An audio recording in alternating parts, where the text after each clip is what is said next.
পরম প্রেমময় শ্রী ঠাকুর মুকুটমণির চরণে শত সহস্র কোটি কোটি প্রণাম। পরম প্রেমময় শ্রী বড়মা চরণে শত সহস্র কোটি কোটি প্রণাম। পরম প্রেমময় শ্রী বরদার চরণে শত সহস্র কোটি কোটি প্রণাম। পরম পূজ্যপাদ দাদার চরণে আমার শত সহস্র কোটি কোটি প্রণাম। বর্তমাচার্য দেবীর চরণে শত সহস্র কোটি কোটি প্রণাম। ঠাকুর পরিবারের সমস্ত সদস্যদের চরণে আমার শত সহস্র কোটি কোটি প্রণাম। উপস্থিত ভক্তমণ্ডলীগণ, যারা যাজন শুনছেন আমার ওইকে জানাই আনন্দ জয়গুরু। ছোট ছোট বাচ্চাদেরকে জানাই আদর, প্রীতি, ভালোবাসা, শুভেচ্ছা যথাস্থানে যথাযোগ্য পরিচয়। ঠাকুর একটা বই থেকে আমি আপনাদেরকে পড়ে শোনাচ্ছি। পুরুষোত্তম জীবনবাদ বইতে ঠাকুর লিখেছেন, মরো না, মেরো না, যদি পারো মৃত্যুকে অবলুপ্ত করো। যার জীবন ও মরণকে ভেদ করে পরবর্তীতে পৌঁছায় দেয়। অতুলদা বলছেন, জগতে সবই তো পরিবর্তনশীল, এর মধ্যে চিরস্থায়ী কি? ঠাকুর তখন উত্তর দিচ্ছেন, জগৎ মানে যে বা যা চলে, যতই পরিবর্তন হোক, চলাটা কিন্তু থেমে যাচ্ছে না। গোটা পার্মানেন্ট, চলাটা চিরন্তন। এই শাস্ত্রে বলেছে, আত্মা অবিনশ্বর, আত্মাতে আছে গতিশীলতা, এই গতির বিরাম নেই, বিনাশ। এই অতুলদা বলছেন, মানুষ যখন মরে যায় তখন ঠাকুর বলছেন ওই গতির সম্বেগ থাকে, তার সঙ্গে জড়িয়ে থাকে পূর্ব পূর্ব জন্মের সংস্কার, সেইগুলো সে নিয়ে আবার আসে। তো অতুলদা আবার বলছেন, সেই যে আবার আসে তার প্রমাণ কি? ঠাকুর তখন বলছেন, এর জাতিস্বর, এর প্রমাণ জাতিস্বর, স্মৃতিবাহী চেতনা সমন্বিত মানুষ।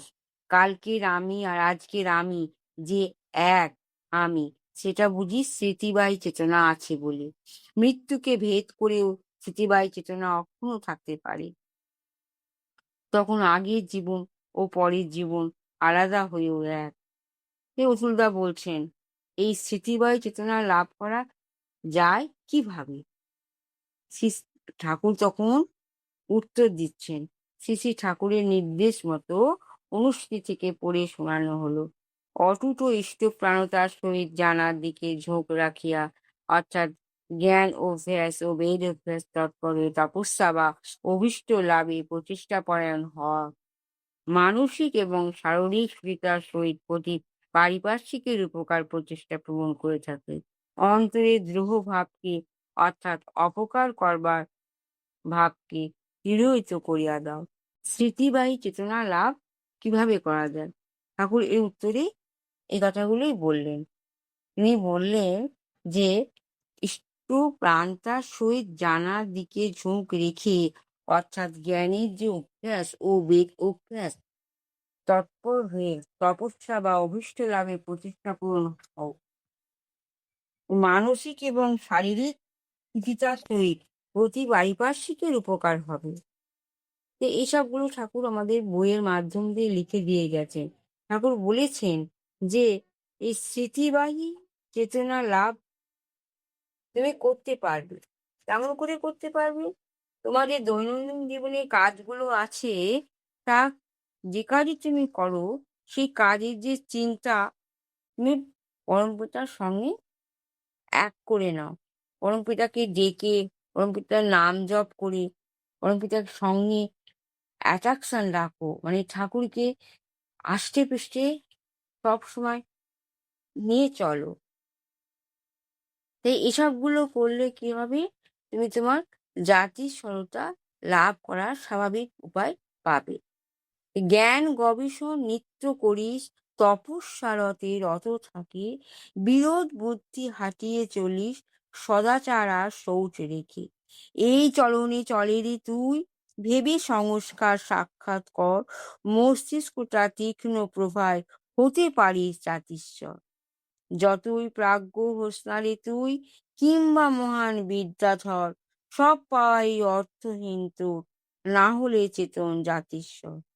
কেউ যদি জীবনে ইষ্টের নিত্যযুক্ত থাকতে অভ্যস্ত হয়, ভেতরে বা বাইরের চাপে যদি ইষ্টের সঙ্গে কিছুতেই সে এমন যোগ করবে যাতে ছিন্ন না হয় ইষ্টের সঙ্গে। আমার মনে হয় তার স্মৃতি বা এই চেতনা লাভের সম্ভাবনা বেশি থাকবে। ঠাকুর সুন্দর করে লিখে দিয়েছেন।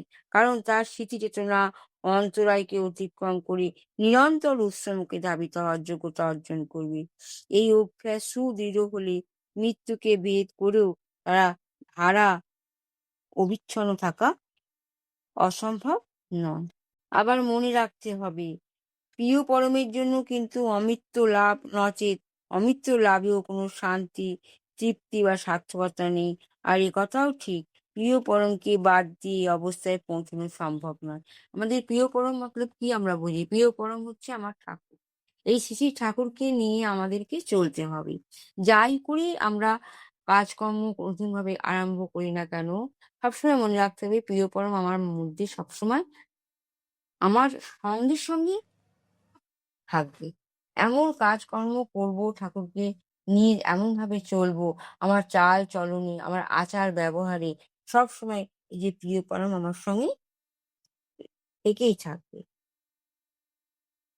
এই ঠাকুর বলেছেন যদি প্রিয় পরমকে নিয়ে আমরা থাকতে পারি, তাহলে আমাদের সমস্ত সমস্যা সমাধান হয়ে যাবে। জাতিস্বর হলেও আমাদের কি হবে?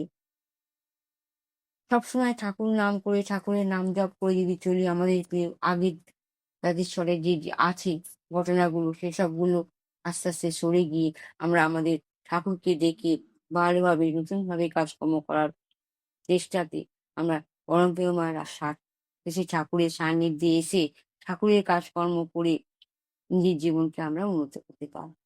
ঠিক এইভাবে ঠাকুরকে নিয়ে চলতে গেলে, ঠাকুরকে নিয়ে থাকতে গেলে, ঠাকুরকে নিয়ে বুঝতে গেলে, আমরা ঠাকুরের কাজের মাধ্যম দিয়েই যদি আমরা আমাদের জীবনকে উপলব্ধি করতে পারি, তাহলে আমাদের জাতিস্বর ওটা কি হবে? আস্তে আস্তে মিলিন হয়ে যাবে। এই ঠাকুরকে অনেকেই অনেক কিছু প্রশ্ন করেছেন। ঠাকুর সুন্দরভাবে এই প্রশ্নের উত্তর দিয়েছেন যে, যদি তুমি প্রিয়পরমকে নিয়ে থাকো, প্রিয়পরমের জন্যই অমৃত লাভ করতে পারো, অমৃত লাভেও কোনো শান্তি পাও, হুম? তাহলে এ কথা ঠিক যে প্রিয়পরমকে বাদ দিয়ে এ অবস্থায় পৌঁছানো সম্ভব হবে না। প্রিয়পরমকে নিতেই হবে। জাতিস্বর তো সংস্কার তো নিয়ে আসবেই। সেগুলো দূর হয়ে যাবে। যদি ভালো জিনিস থাকলেও তো ভালো।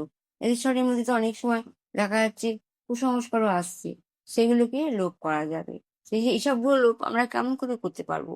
শ্রী ঠাকুরের আশ্রয়ে এসে, শ্রী ঠাকুরকে নিয়ে চলে, ঠাকুরের নাম ধ্যান করে, ঠাকুরের বীজ মন্ত্র অলাপাভাবে জপ করে, সকালে সন্ধ্যে প্রার্থনা করে, সব্বাইকে ঠাকুরমুখী করে ঠাকুরের কাছে নিয়ে আসতে গেলে আমাদের কুসংস্কার চলে যাবে। আস্তে আস্তে আমরা ঠাকুরমুখী হয়ে যেতে পারবো।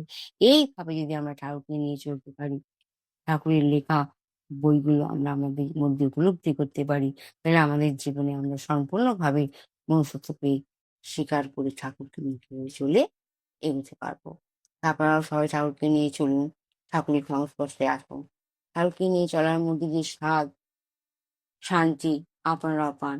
কবিতার কথা বলতে গেলে অনেক কথা বলা হয়ে যায়। ঠাকুরের চরণে সবার মঙ্গল কামনা করি। যে যেখানে আছেন ভালো থাকুন, শান্তিতে থাকুন, সুস্থ থাকুন, স্বাস্থ্য থাকুন। এই বলে আমি আমার বাণী বিরাম দিচ্ছি। জয় গুরু, বন্দে পুরুষোত্তম।